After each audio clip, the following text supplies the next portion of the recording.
Hey there. Looks like we are live. This is story time with Dr. Jennifer Bird. I am a biblical scholar and I like to read through some passages and talk about them. Passages that touch on particular topics like sex and marriage and physical harm that involves intimate body parts. So hang on. Let's see how this goes.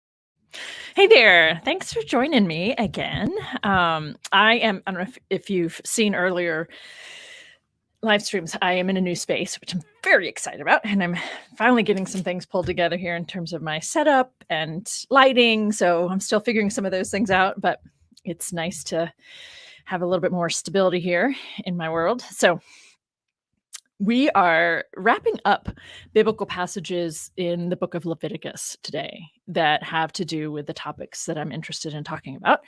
And that means that we will read primarily from chapters 19, 20, and 21, and a few beyond that as well.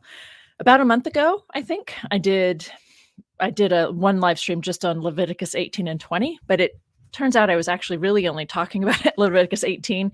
So we will read through some of the verses in chapter 20 that pertain and essentially do a quick recap on what I said about Leviticus 18, because the ideas in chapter 20 are almost identical. They're quite similar. So quick refresh on that topic or that section, essentially. So we're wrapping up the book of Leviticus today, and we'll be jumping into Numbers on Thursday.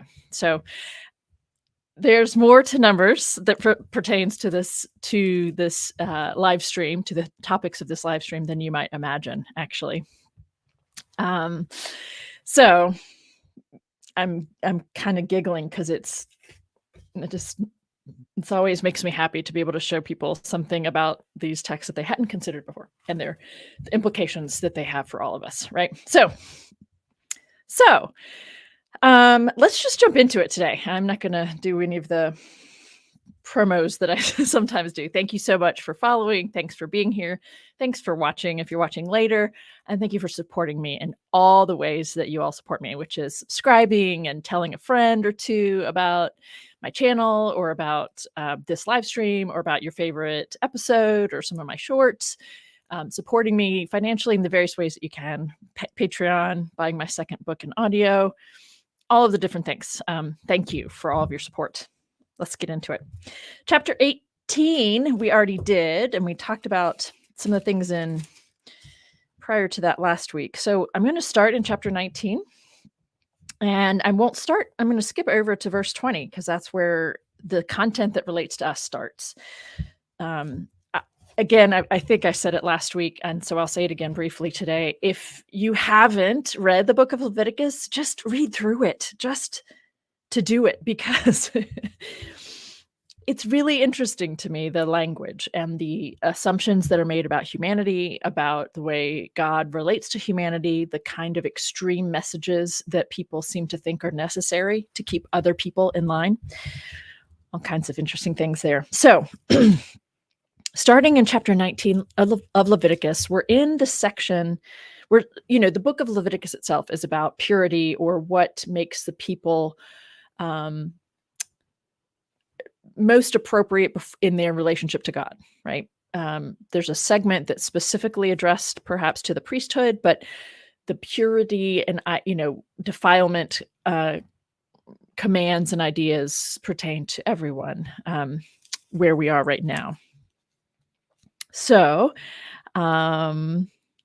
there's a person whose name is new to me in the chat. Hi there, Supreme Scientist. I'm glad to have you here. You may have been here before. I just don't always check out the chat. So great. Awesome. So verse 20, Leviticus 19, starting in verse 20, and I'm going to read through to the end because there are a couple pieces that are just helpful for context. If a man has sexual relations with a woman who is a slave, designated for another man, but not ransomed or given her freedom. So she hasn't actually been fully purchased yet or been set free. An inquiry shall be held. They shall not be put to death, since she has not been freed. We could have a long conversation about that sentence. The enslavement of humans by other humans has always meant that they were available sexually, okay? It's not something that just horrific humans did on this continent, though they did. It's not just something we see every now and then here 3,000 years ago. No. Enslavement of human bodies has always meant that they were available sexually as objects, pretty much, secondarily as humans. It's a thing about enslavement that I think everyone should try to wrap their head around for lots of reasons, and also because there's nothing new under the sun, or slavery in the first century in the Newer Testament and all those kinds of things. It was just as bad, right? And it's really interesting when we have a verse that will give us a nod that we may not have anticipated seeing, right? Some sort of relevance to what was going on for these people. Okay. If a man has sexual relations with a woman who is enslaved or who is a slave, designated for another man, but not yet purchased or given her freedom, an inquiry shall be made. They shall not be put to death, since she has not been freed. But he shall bring a guilt offering for himself to the Lord at the entrance of the tent of meeting, a ram as guilt offering. Smaller than a bull, right? We could have a conversation about that as well, but we're just going to keep going. And the priest shall make atonement for him with the ram of guilt offering before the Lord for his sin that he committed. What is that sin, folks? What is the sin he committed? It's interesting because they even comment, an inquiry shall be held. Like, we're not quite sure where this one falls. She's already been set aside. She's property either way, right? She's an enslaved woman, or she belongs to this other man if she's set free or purchased by him, right? So she's property. We don't even really care about her. What's the sin here? The sin is that he has stepped on someone else's property. He has, right? This is the issue. Over and over again. This is nothing new. I've said it 500 times on this live stream since the beginning of June. I'm going to keep saying it because it's important to me that we be very clear about the mentality of the people who wrote these texts, the worldview, the way that they operated, the assumptions they made, right? This isn't really about caring about this woman. And it's not about protecting some sort of vow within marriages. Right? This is about this woman is property and somebody else tread on that property. And where's the punishment? Where's the, who, right? The sin he committed shall be forgiven him. But the sin isn't about her. It's about the man she will be belonging to. He has offended him. Okay? This is adultery in the Hebrew Bible and in the Newer Testament, because the people who speak the most in the Newer Testament, Paul and Jesus, are both operating out of a Jewish framework, which is Hebrew Bible laws and ideas, right? They are both good Jews that way. They have both been well trained by their scriptures, and so they uphold this idea that women are property to men, okay? Just really fascinating, isn't it? I think I'm going to be sorry I didn't go put my windows up. Okay, let's keep going. So I'm going to keep reading because there are a couple pieces in here that don't relate directly, but every now and then I just want to do the others for some context. So I'm going to keep moving in chapter 19. When you come into the land and plant all kinds of trees for food, you shall regard their fruit as forbidden. It's not that the first 3 or 4 years of produce isn't all that great. It is forbidden. Don't be bringing that trashy produce to the priests, because we don't want it. It's not good quality yet. What's going on here, right? It's forbidden. 3 years I shall be forbidden to you. It must not be eaten. In the 4th year, all their fruit shall be set apart for rejoicing in the Lord. Okay, that's interesting.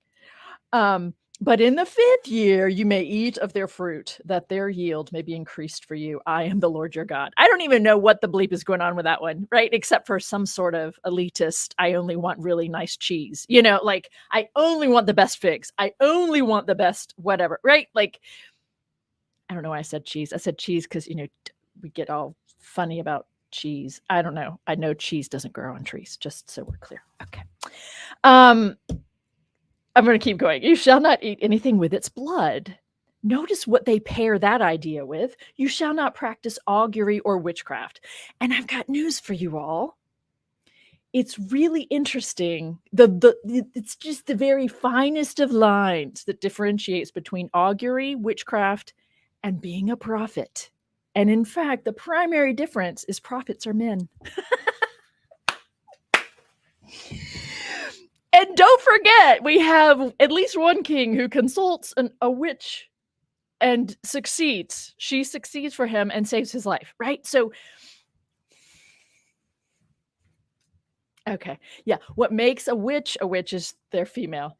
And they do many of the same things that augurs and prophets do. In fact, we have stories about the prophets reading the entrails of animals and doing the things, casting the die, doing all the different things that people do that looks like superstition to us, right?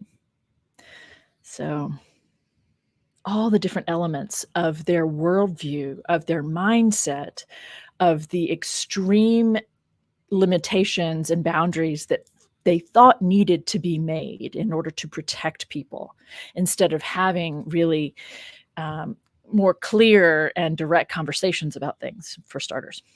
Okay.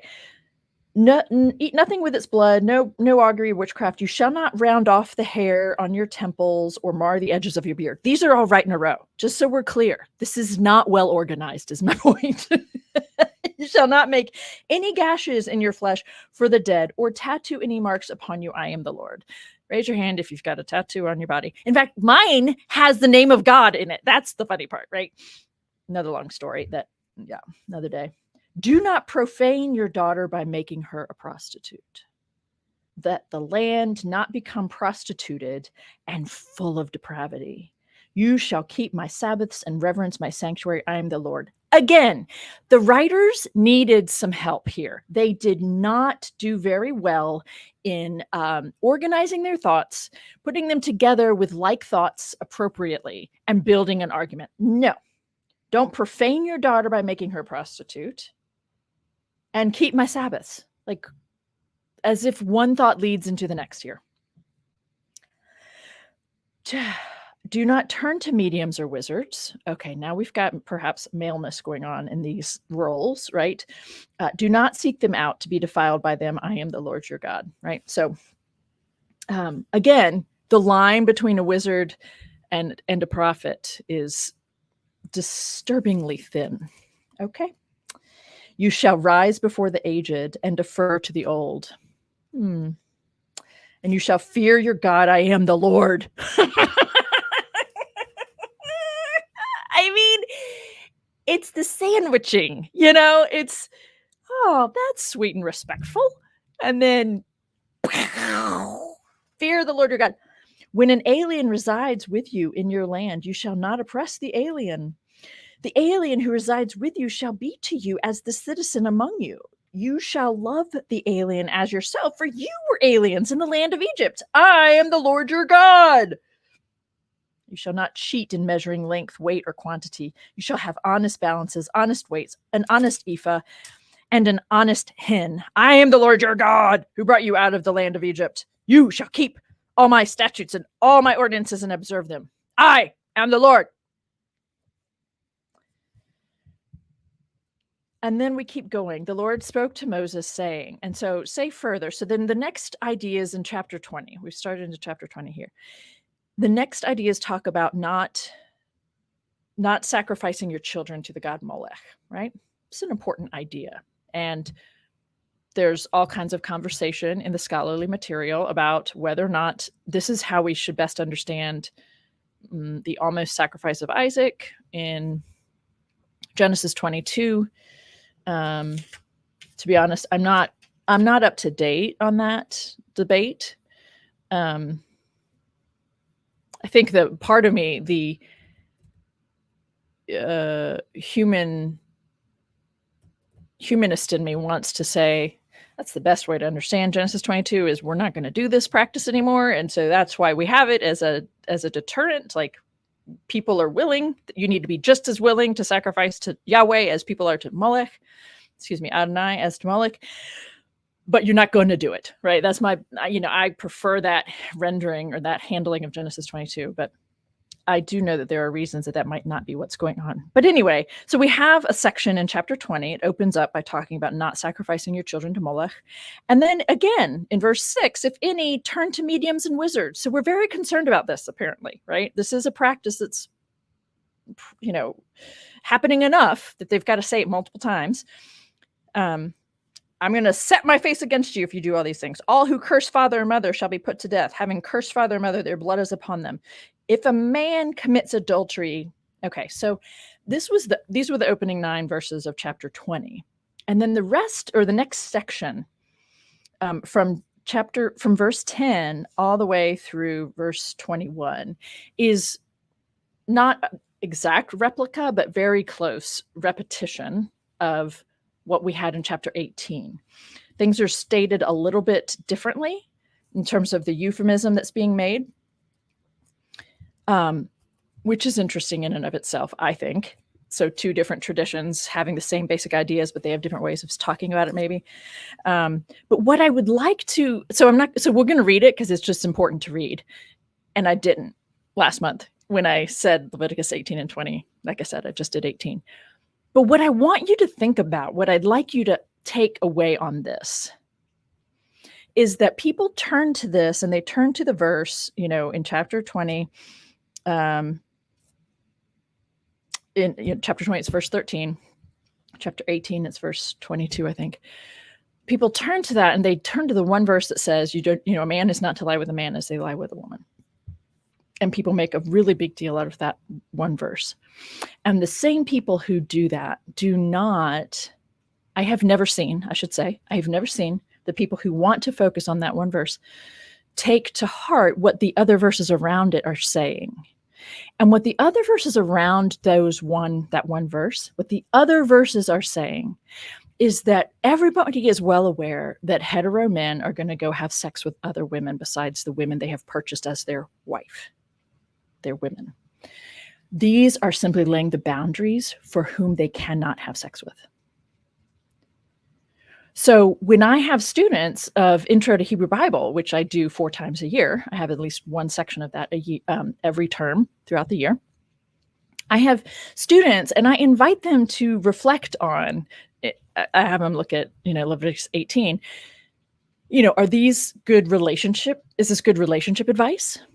Right? Is this talking about marriage? No, it's not talking about, it's not even using the euphemism for marriage. It's not even using the verb take that people are translating as marriage. In fact, even the translation committees, they're not reflecting marriage language anywhere. This is purely about sex. And we've, time and again, I'm trying to get people to see that within the biblical context, men take women, they have sex, and that's what makes them married, right? You go purchaser, that's what makes you married. Yeah, it's really pouring down out there. It wasn't supposed to rain until 6 o'clock, and so I left the windows down to let things air out. Okay, my car's getting washed on the inside today. Right, so this issue, it's really important to me because when I first discovered it, when I was sitting with it, it just kind of blew. I was like, wait a minute, this isn't talking about marriage. These aren't laws about that. These are laws about sex. And they're not even being shy about it. We know that men are going to be doing this, so let's just make sure they don't have sex with the wrong women. That's what's happening. A bunch of hetero dudes needed to be told a long list of women whom they would see at family reunions, basically, don't go there. We know you're going to step out on your woman, the woman you purchased. Just don't make it be with any of these women you'll see at Saturday's family reunion. Okay. That's what's going on. And when I ask my students, it's not just about relationship advice, it's also sex outside of or prior to marriage is literally being legislated. I mean, it's not even close to being a sin. Right? We're just, okay. Have I made my point? Okay. So let's read it. If a man commits adultery with the woman of his neighbor, my English says wife, with the woman of his neighbor, both the adulterer and the adulteress shall be put to death. At least that's fair, because at least we're treating them equally. The man who lies with his father's woman, my English says wife, has uncovered his father's nakedness. Again, I spent a lot of time last month on Leviticus 18 talking about this, so I'm just going to do it briefly. Uncovered his father's nakedness. If a man has sex with his stepmother, however unsettling, right? Whether or not his father is alive, right? He has uncovered his father's naked. Like she's not even named in it. She is, right? She's his father's something. Have you thought about the language? Have you thought about what the language is communicating to us? Okay, if he lies with his father's woman, has uncovered his father's nakedness, both of them shall be put to death. Their blood is upon them. If a man lies with his daughter-in-law, both of them shall be put to death. They have committed perversion. Their blood is upon them. I'm not a big fan of this element of cheating. And so the question of, if the relevant spouses are still alive is still a question in my mind. But regardless, this whole concept, the level of judgment, that's what I'm trying to comment on too, right? The level of judgment, in addition to the level of objectification of females in this is just needs to stop. It needs to stop. If a man lies with a male as with a woman, both of them have committed an abomination. They shall be put to death. Their blood is upon them. If a man takes a woman, my English says wife, and her mother also, it is a depravity. They shall be burned to death, both he and they, that there may be no depravity among you. One of the things I also point out to my students in my online classes is when I ask them to read the food laws. I ask them to read about the different animals, which are allowed and which are not. And I ask them, what is the reason for the ones on the yes list and the ones on the no list? What is the reasoning there? And some will just tell me the list, what qualifies and what doesn't. And I said, that's not what I asked. I asked the reason behind the lists, because one animal being pure is not for the same reason that another is in that ancient worldview. And the same is true here with this whole list of people. And which is why I almost didn't stop to come back and comment on the one that is quite divisive and has been used to great harm. Verse 13, if a man lies with a male as with a woman, both of them have committed an abomination. They shall be put to death. Their blood is upon them. I hear of people, I see it. This idea of their blood is upon them. It's your own fault that this guilt, this punishment is being dealt out to you. But what is it about a man lying with a male as a man lies with a woman? What is it that is the abomination there? And again, sure, procreation can't happen. I do think that's part of it, but I do think the bigger part of it is internalized homophobia, or just unacknowledged, this element of fear, this element of sexism or misogyny that is wrapped up in homophobia directed to males. So we don't see such a big deal about two women getting down, right? But we do see it for male and male. And again, we don't even see women talked about as, I mean, women just aren't talked about, right? So it's not a big surprise that there aren't lists and references to two women, that being a no-no. That's not a surprise to anyone, I'm sure. Which is also a part of the whole point, right? To treat another male like you would treat a woman, that you don't do that. You don't want to be treated that way. That is, who would want, what proper male, what valiant or manly man, according to the honor and shame system and the elements of, warrior, or the ideas of what makes a man a man. They are strong, they are dominant, they penetrate, they are the active ones. All of those things make a male a male. And so to put another male in the situation of being a female, that is just not, you're not to do that. You're not to want to be in that situation. It is utterly focus. I mean, it's rooted, right? The root there is misogyny, which is so interesting, right? The shame and the judgment that's dealt out here and has been dealt out for centuries is still rooted in this same issue that women have been trying to raise for millennia, right? So I am of a mind that I would rather acknowledge that this is homophobic, what we would call homophobic, than to try to do any kind of super fascinating twist and delving into the background. I think that's important. And I have done some of that myself. I have read others' work who have done that. And I think it's important in content. But I think it's just as important, if not more so, to simply name it for what it is, which is homophobic, which itself is also based in or founded upon misogyny. Okay. So,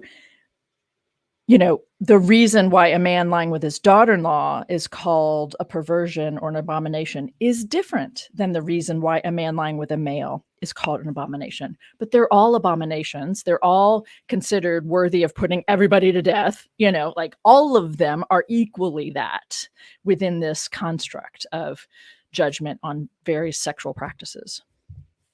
So, the conversation about marriage in the Bible, in my opinion, is focused on who gets to have sex. The conversation today about marriage equality or marriage rights, whatever you want to call it, it all revolves around who's having sex and to what end can that sex be taken, or whatever productivity it can offer, right?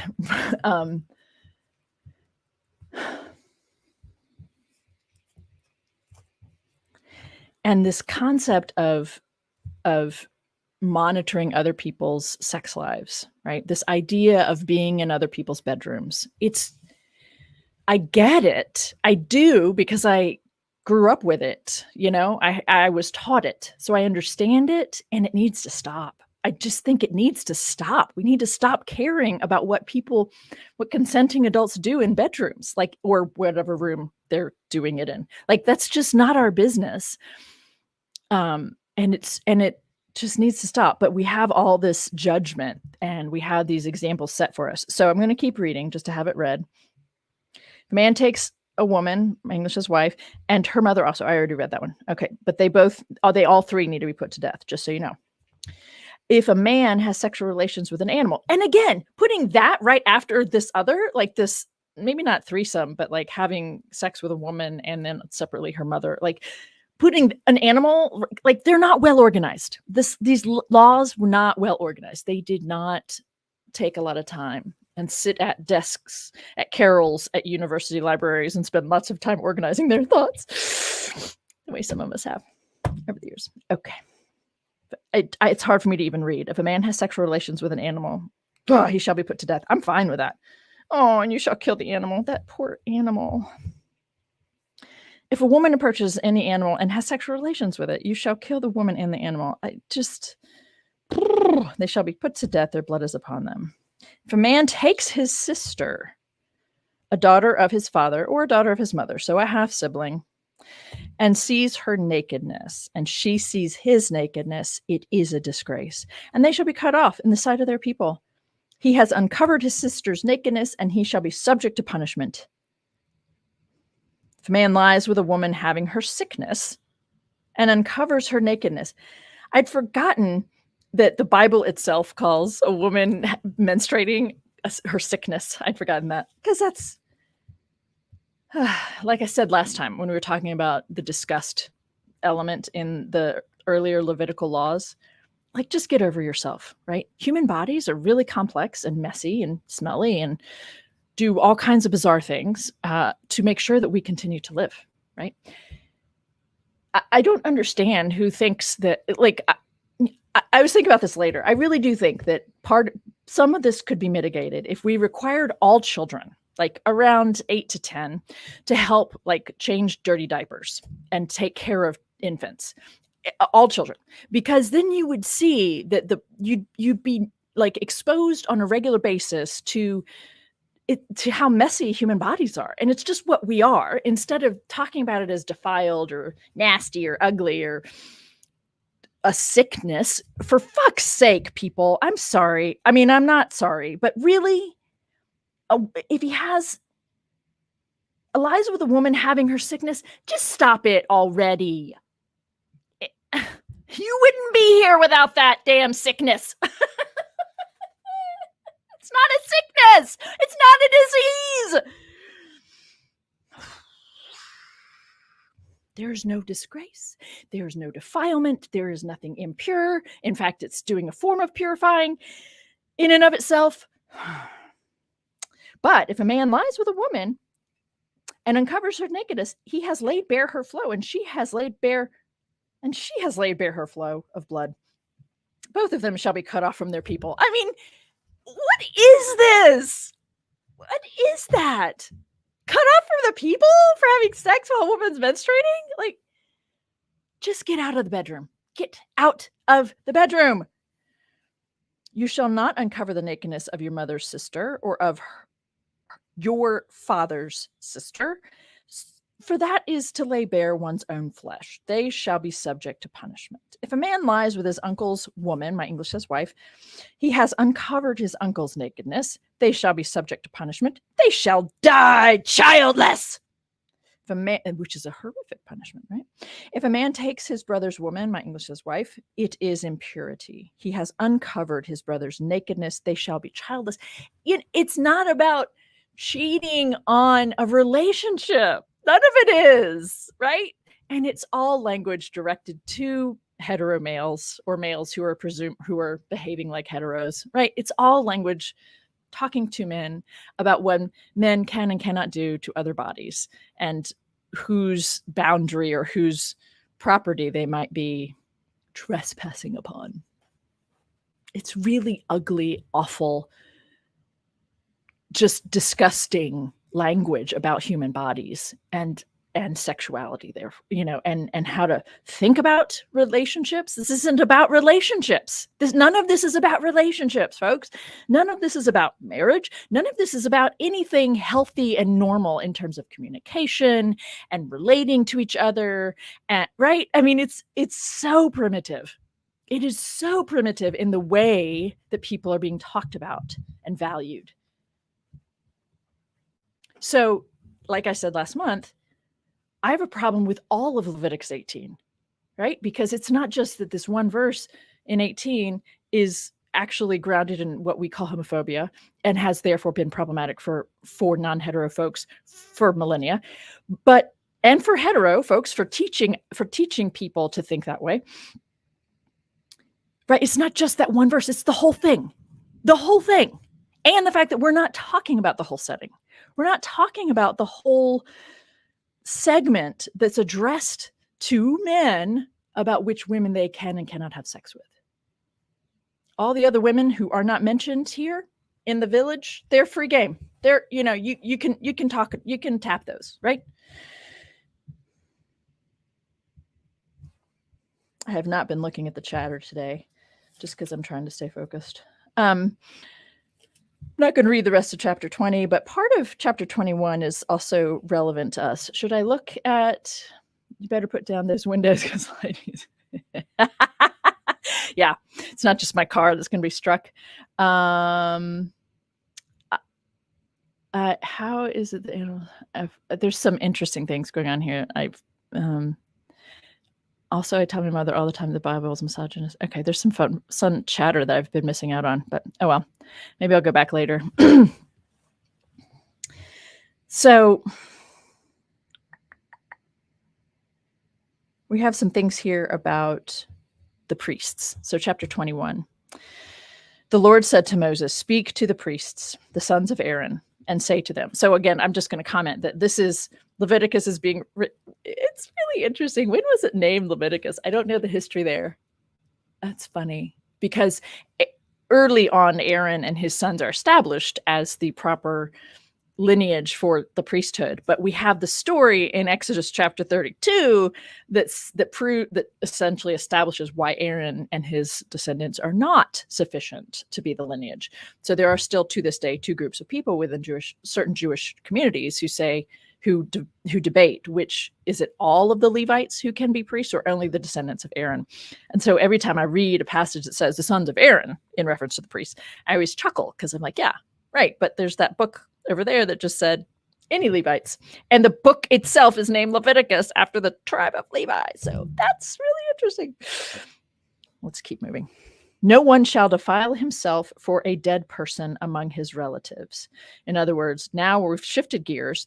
I forgot to look this up to see if the word defile, being translated as defile here in 21, is the same as the defiling that's talked about sexually. And my apologies that I did not do that. I forgot to look that up.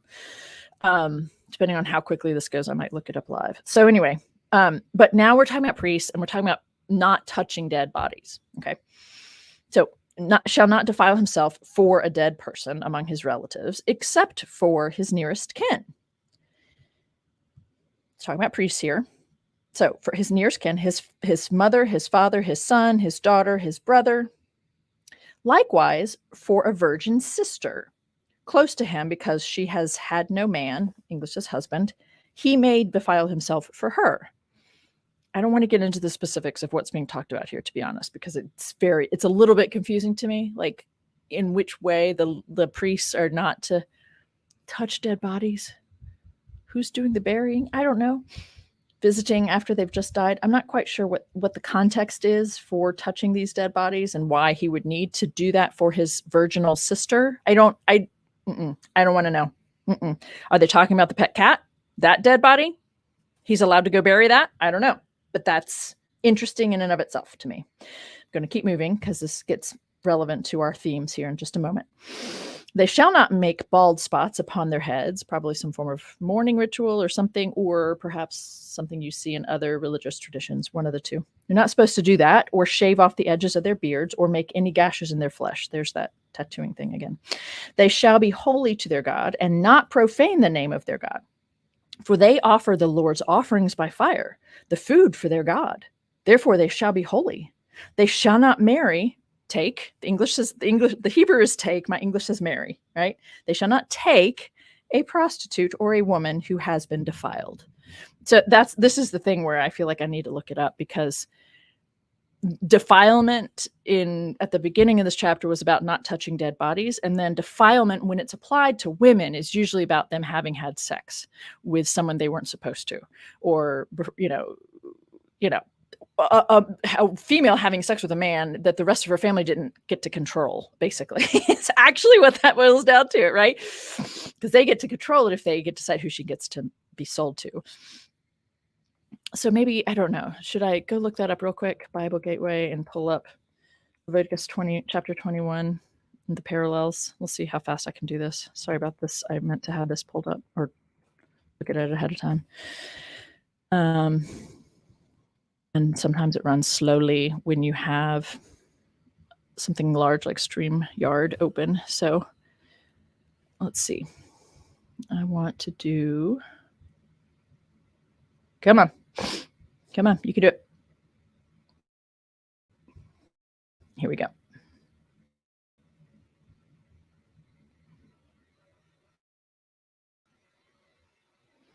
all, so we can do Hebrew. Come on. We're getting there. Hang in there with me.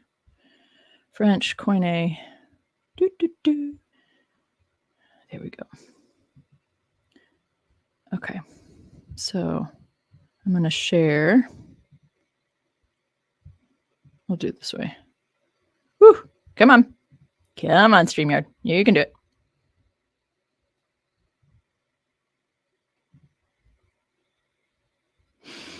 It does not want to. Okay, there we go. Present. And share the screen. So, so they shall not take a prostitute or woman who has been defiled. And there we go. So no one shall, so here at the very beginning, no one shall defile himself for a dead person. Some great thunder, isn't it? V'yomer, El Moshe. HaKohen, the sons of Aaron. V'amarta.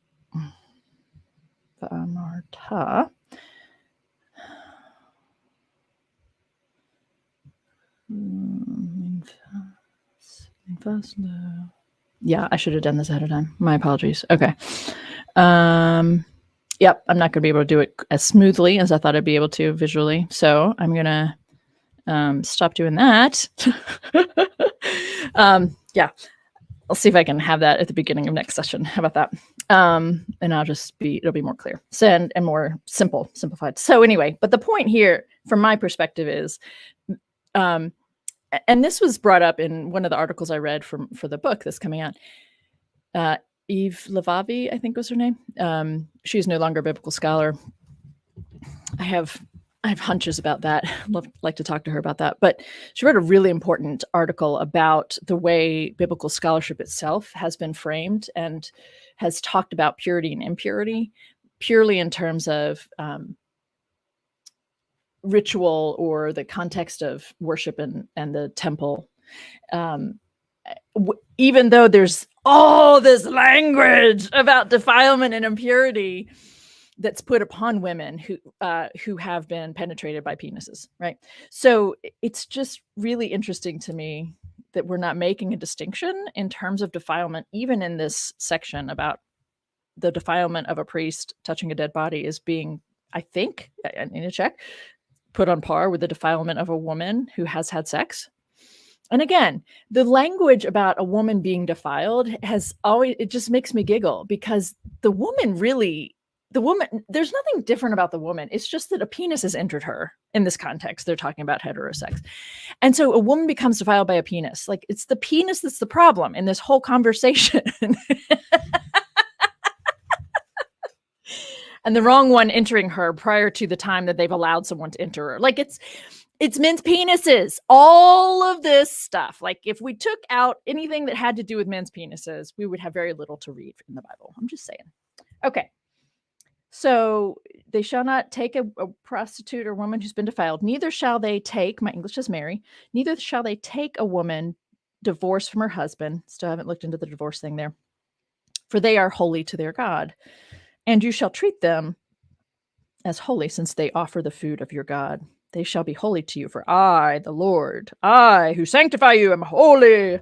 When the daughter of a priest profanes herself through prostitution, think about that for a moment. Why would any daughter of a priest choose prostitution? I mean, I'm not judging prostitution with this comment. I'm asking you to think about it. Why would any daughter of a priest choose prostitution? When she does that, she profanes her father. She shall be burned to death. No one else here has been burned to death, by the way. Everyone else is just put to death. There's a story there. There's a story or two about rebellious teenage daughters is what I'm thinking. You know what I'm saying? That's what's going on right there. Oh, yeah? You're going to treat me like that? Oh, I'll show you. I'll show you. I'll go make money doing exactly what you don't want me to do. Right?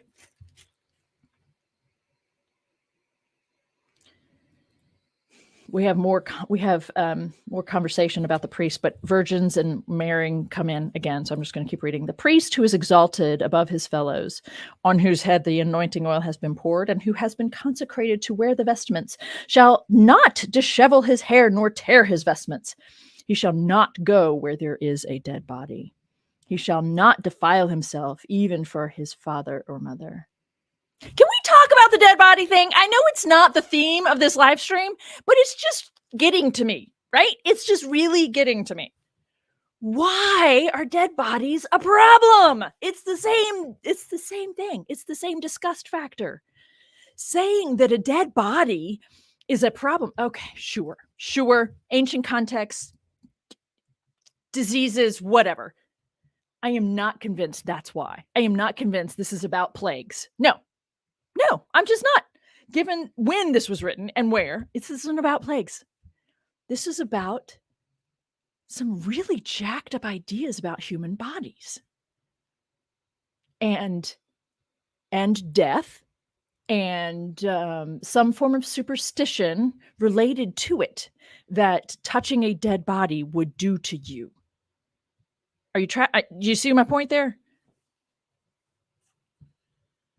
If touching a dead body profanes you, I mean, you are really fragile. Can we just talk about the prevailing worldview about bodies in this book? Not just Leviticus, but Leviticus is full of it, right? Why is touching a dead body, aside from some sort of outbreak of contagious something or that they just did not understand? Because I just don't believe that's what's going on with all these, right? The Nazarites were not to touch dead bodies, animal or human, you know. He shall not go where there is a dead body. He shall not defile himself, even for his father or mother. He shall not go outside the sanctuary and thus profane the sanctuary of his God, for the consecration of the anointing oil of his God is upon him. I am the Lord. He shall not take, my English says Mary, he shall take only a woman who is a virgin. And I just want to say, fuck you. You know, like it just makes me so angry. And I think we need to talk about the flip side of this in all of these contexts when it talks about men and a woman needing to be a virgin. In their eyes, this complete fabrication of a category of humans. I mean, do you ever stop to think about what that is actually saying time and time again? Men only want to be with a woman who has no sexual experience whatsoever. They are often quite young. Are you pulling into your mind the setting that we're talking about is preferred and the way that women are property or objects? So any semblance of mutuality, communication, mutual pleasure, any of that is just out the window and is preferred to be out the window. No experience, so he gets to shape her and do with her however he wishes. And it just makes me sick to my stomach. It just does. And after like reading through all this stuff, doing it, saying it for people, like it just makes me sick to my stomach. Whatever the reason, a priest can only marry a virgin, a woman who doesn't have any kind of, as far as they know, sexual experience. A widow or a divorced woman or a woman who has been defiled, a prostitute. These he shall not take, my English says Mary. He shall take, my English says Mary, a virgin of his own kin, that he may not profane his offspring among his kin. For I am the Lord, I sanctify him. So again, profaning here is about ethnic lines, right? Which is about protecting, worshiping only Yahweh, but it's also very under the radar, racist or xenophobic or ethnicist or whatever you want to say. Okay. The next section, it upsets me also, and I think of humans I know of who were born with their bodies were not formed in the typical ways, or who have been in accidents, that have left them deformed or handicapped or abled differently, all the different kinds of things. This next section for me is really disturbing, so I'm going to go ahead and read it, even though it doesn't apply to my 3 topics. The Lord spoke to Moses, saying, "Speak to Aaron and say, no one of your offspring throughout their generations who has a blemish may approach to offer the food of his God. For no one who has a blemish shall draw near, no one who is blind or lame, or one who has a mutilated face or a limb too long, or one who has a broken foot or a broken hand, or a hunchback or a dwarf, or a man with a blemish in his eyes, or an itching disease, or scabs, or crushed testicles." Notice we're really just focusing on men here, obviously, because only men can be priests. "But no descendant of Aaron, the priest, who has a blemish shall come near to offer the Lord's offerings by fire. Since he has a blemish, he shall not come near to offer the food of his God." I mean, aside from the fact that according to this general worldview, God is the one who created him that way, right? In all seriousness, these are ideas that are still alive and well, right? This idea of the bodily integrity or the lack thereof in someone's perception. The way our perception of a person as an embodied being, and how that impacts the way we perceive them, or the way we're going to interact with them, what we expect from them, what we think they're capable of. I mean, it's fascinating, right? And then Stephen Hawking comes to mind. Like, yeah, like, let's talk about that. Like, what is it that makes a person a man, or what is it that makes a person with human, with value and rights? Someone who was born with one foot was like not fully formed is not allowed to come in the presence of God, not allowed to lead in that space. Like, seriously, folks, what the fuck is that? Really? But it's all about this pristineness and perfection, but it's all external. It's not about the whole being. So, it's very upsetting to me. I think of people who are dear to me who fall into these categories. And what we're saying about the leaders, right? This is about those who can be in the presence of the God that they're talking about. So who can represent the people that way, who is pure or can be anointed or can be set apart in this kind of way. What we say qualifies for the leader is also then in a way is then a part of what's shaping the congregation or the community itself. Even though that's a standard we're just setting for the leaders, that becomes this almost not a dichotomy, but it becomes an unspoken ideal, right? For everyone, even though only the priests are being held to it, there's still the communication of only those who are this can be closest to, right? The source of power, which is the God. So it's deeply unsettling to me. It's deeply unsettling. Okay. I told myself I was just going to describe the next 2 chapters, because I want to wrap up and get to the end of Leviticus. And then, to be honest, there isn't that much in here that addresses sex, marriage, and in physical harm involving intimate body parts. So we've actually read everything as far as I'm aware that touches on those.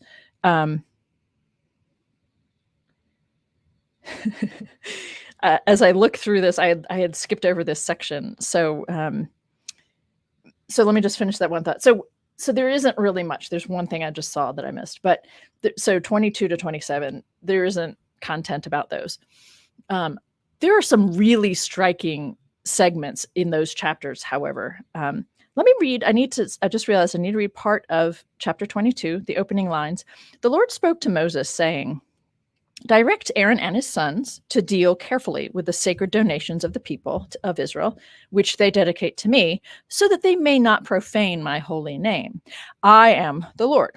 Say to them, if anyone among all your offspring throughout your generations comes near the sacred donations which the people of Israel dedicate to the Lord, while he is in a state of uncleanness, that person shall be cut off from my presence. I am the Lord.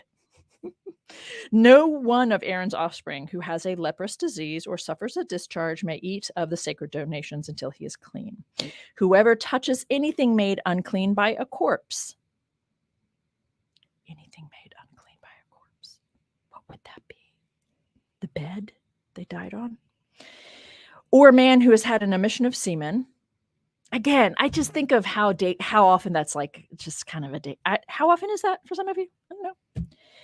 And whoever touches any swarming thing by which he may be made unclean, or any human being by whom he may be made unclean, whatever his uncleanness may be, the person who touches any such shall be unclean until evening and shall not eat of the sacred donations unless he has washed his body in water.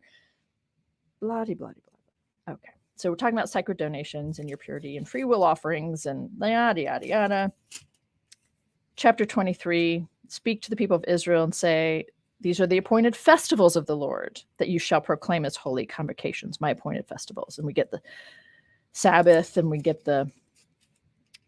all these festivals. It's lovely. That's chapter 23. Whole bunch of them. Whole bunch of festivals. Chapter 24, I wanted to read to you the first few verses. And the reason is because a comment one of you made last week to me, or a comment maybe someone made in response to the video, I think, made me think about these lines differently than I would have before. So I'm going to let me read them and then just chat about it briefly, and then we'll move on. Chapter 24, the first 4 verses. The Lord spoke to Moses saying, command the people of Israel, so this isn't just the priests anymore, the people of Israel to bring you pure oil of beaten olives for the lamp, that a light may be kept burning regularly. Aaron shall set it up in the tent of meeting outside the curtain of the covenant to burn from evening to morning. To burn from evening to morning before the Lord regularly. It shall be a statute forever throughout your generations. He shall set up the lamps on the lampstand of pure gold before the Lord regularly. So I'm just curious. Yes, Martin, that is what they are saying. I just read your comment. Yep. Mm-hmm. What are you all thinking as I just read through that? Command the people to bring only pure olive oil. Pure. To be kept burning regularly. In the tent of meeting, to burn from evening to morning. Every day on a gold lampstand. Is anyone else sitting here thinking, everything that's brought to the Lord can only be choice or pure, the best of the best, right? The wealth, the burden this places on the people to only bring the best to the priests. Is anyone else thinking about that differently than you used to? Or maybe you didn't used to think about it at all. That's fine. But I just, I always thought about it through the lens of, well, of course they're telling everybody to only bring the best stuff for the Lord. It's amazing how deeply that wiring goes even for me. Like, I've been doing this for a long time. I'm like, oh yeah, it's not really about the Lord. It's about the priests. The priests want the best stuff. The priests want to be able to, I don't know, have orgies all night. I don't know what they're doing, staying up all night. Why do you have to have the temple lit up all night? That's the silliest waste of resources I've ever heard of. Nobody stays. That's why you go to bed when it's dark. You don't need something to be lit up all night. That's what a ridiculous waste of really nice resources, right? What's going on here? I'm a little angry.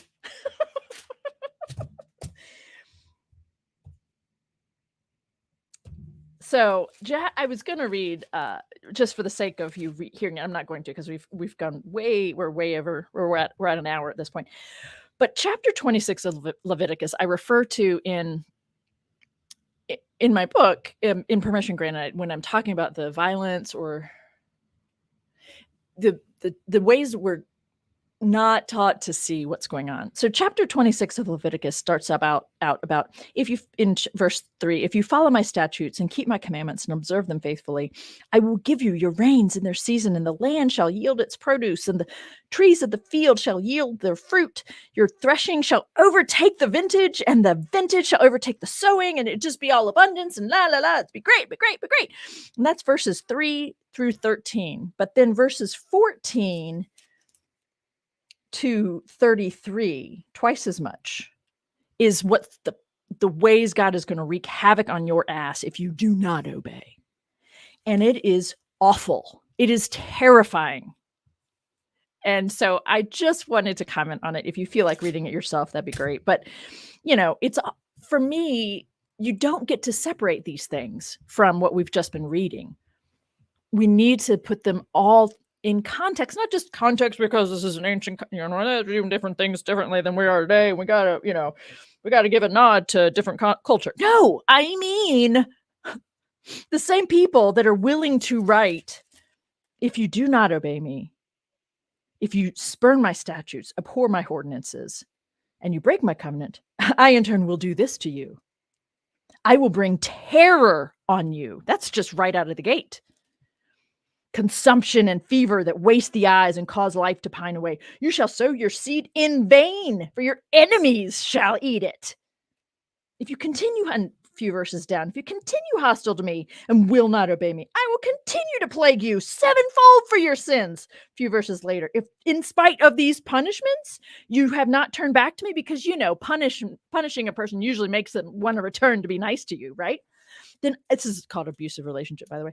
Then I too will continue hostile to you. I myself will strike you sevenfold for your sins. I will bring the sword against you, executing vengeance for the covenant. And if you withdraw within your cities, I will send pestilence among you, and you shall be delivered into enemy hands. When I break your staff of bread, 10 women shall bake your bread in a single oven, and they shall dole out your bread by weight. And though you eat, you shall not be satisfied. But if despite this you disobey me, it keeps going. The same people who write that also wrote all these other things. There is, in my mind, we are not doing ourselves any favor to separate, to not read the whole thing, to not take the whole set of ideas. That's why I've been doing a story time instead of just talking about a verse or two. It's why I've wanted to read a segment, read more than just a verse, but like a whole chapter or several chapters. And even that isn't enough, I don't think. Like, I really think it's just, they go together, they inform each other, and having that better sense of framework, worldview, how these people viewed things, how they believed things worked, that they really believed that shaming and terrifying people was the best way to control people's actions and the best way to get people to be obedient to the Lord. Like, we know enough about humans, human psychology, human sociology. We know that fear tactics work, but only short term and not in any kind of a positive, beneficial relationship, right? Fear tactics work, absolutely. And then pay attention to all the people who grew up embracing a fear tactic version of God. Look at the way they parent their children. Look at the way they talk about improving humanity or the possibility of someone having a chance to improve or reform. All the things. Listen to how much fear and control is a part of their language and their way of talking about God or humans or even family and children and their own relationships. It permeates everything, right? It's not just that God is feared utterly. It's that then permeates all the ways that they interact. Yeah. Yep. Yes, Jackie, that's exactly right. So trust and obey, except with this horrific, horrific dark side. Okay, so that is today's story time. Thank you for being here. Thank you for those who are able to be here for the chat. And I hope if you're watching it later that you checked out some of the comments, because there's Daryl again. Oh, wait, I think you're the same guy that did that earlier. And I just love that. You're like, yes, order, discipline with a hammer. Yep, obedience. Yes, thank you. Yeah, so thanks for being here. We're going to start on Numbers, and I think it'll be a short one on Thursday, but I think it'll be more interesting than you expect. So look forward to seeing you then. Thanks for checking it out.